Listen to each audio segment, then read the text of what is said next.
बिस्मिल्लाहिर्रहमानिर्रहीम। Hello everyone and अस्सलामु अलैकुम। Welcome to our YouTube channel Abu Bakr's kitchen. आज की हमारी बहुत ही आसान सी रेसिपी है चिकन नूडल्स। बनाने के लिए सबसे पहले चाहिए एक पैकेट नूडल, एक चौथाई कप बोनलेस चिकन, आधा कप कटी हुई गाजर, एक अदद टमाटर और एक अदद प्याज बारीक काट लें, थोड़े से मटर, शिमला मिर्च चाहिए आधी, एक अदद सब्ज मिर्च बारीक कटी हुई और थोड़ा सा हरा धनिया, एक चम्मच चिली सॉस और सोया सॉस। मसाले में चाहिए आधा चम्मच नमक, एक चौथाई चम्मच कुटी हुई लाल मिर्च और साबुत ज़ीरा, एक चौथाई चम्मच लाल मिर्च पाउडर और लहसुन अदरक का पाउडर।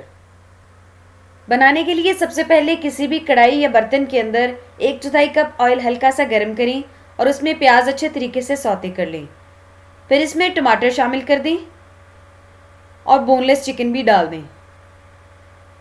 अच्छे तरीके से मिक्स करें यहाँ तक कि चिकन का रंग तब्दील हो जाए। जब चिकन कलर तब्दील कर ले तो इसमें कटी हुई गाजर और मटर शामिल करके अच्छे तरीके से भूनें।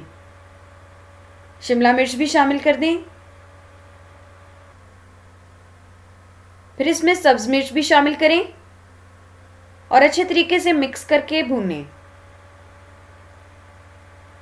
तमाम मसाले डाल दें और एक दफ़ा फिर अच्छे तरीके से मिक्स कर लें।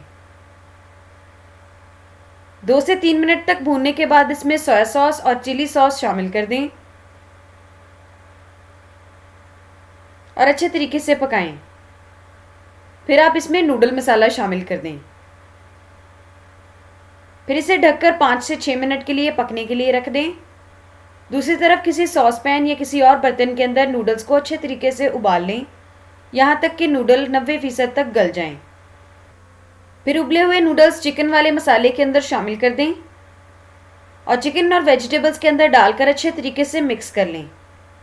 आखिर पर हरा धनिया छिड़क कर चूल्हा बंद कर दें।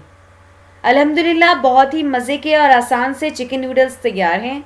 अगर आपको हमारी ये रेसिपी पसंद आई है तो इसे लाइक करें, हमारे चैनल को सब्सक्राइब करें और बेल आइकन को प्रेस करना ना भूलें ताकि आपको मिलती रहे हमारी आने वाली हर रेसिपी। अपने और अपने प्यारों की पसंद की रेसिपीज़ हमारे साथ कमेंट्स में लाजमी शेयर करें। अपना ढेर सारा ख्याल रखिएगा। जज़ाकल्लाह।